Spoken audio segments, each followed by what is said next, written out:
Hi, I'm Feng-Kuei, a postdoc in Aaron's lab. Today I would like to talk about memory chunking in self-ordered working memory tasks.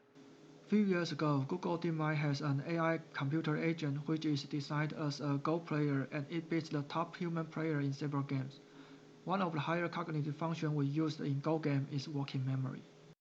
Working memory is the ability to maintain and manipulate information in mind and allows us to plan the next move.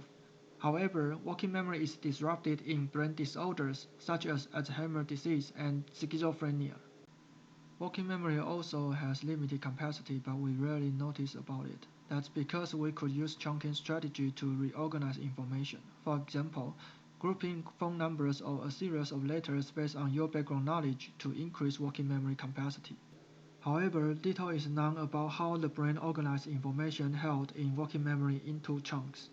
My project focuses on understanding how neural activity chunks information in working memory tasks.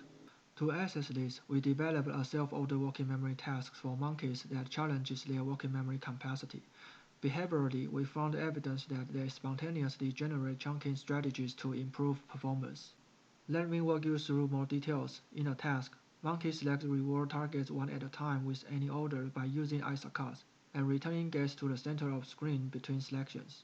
There is no reward if monkey revisits one of the targets, so the monkey has to use working memory to remember which targets he has already visited on each trial.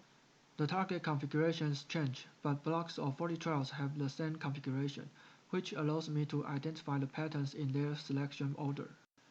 I define chunks as groups of targets the monkeys tend to select together. Here are sample blocks with 8 target configurations.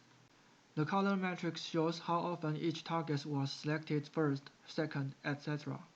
I then use graph theory to identify chunks or groups of targets consistently selected together, and quantify the strength of these chunks with the community index. Using this approach, we found the number of revisits occurs decreased when monkeys' chunking was stronger, which means chunking improved the behavior performance. This task allows us to look at the neural representations of targets held in working memory that are or are not chunked together. I will focus on neural activity in the DLPFC. A brain area in humans and monkeys known to be critical in DLPFC is activated during the delay period of working memory tasks. An individual neuron exhibits spatial tuning, selectively responding to a cue presented at a specific direction but not at another direction. This spatial tuning will allow me to decode information about the spatial location of targets held in working memory in my self-ordered strategy task, and see how DLPFC representations change when monkeys chunk targets together. Two previous studies give us a hypothesis about what we might find in DLPFC when monkeys use a chunking strategy. Neural network models where remembered items are represented by patterns of activity that form an attractor state, suggests that these attractors merge when the network capacity limits are exceeded. Some evidence from human fMRI data also indicate that mergent representation was observed while increased the set size of items.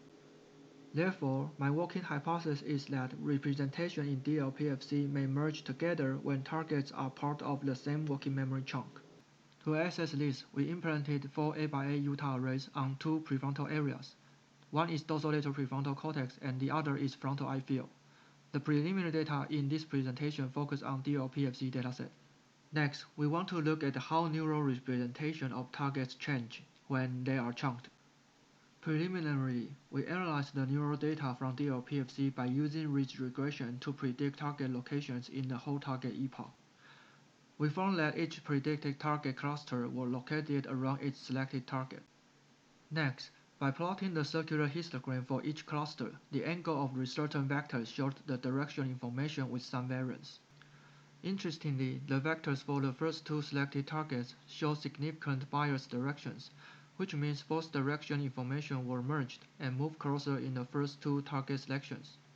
To conclude, first, we found monkeys were able to use chunking strategy to improve working memory performance by reducing the incorrect occurrence.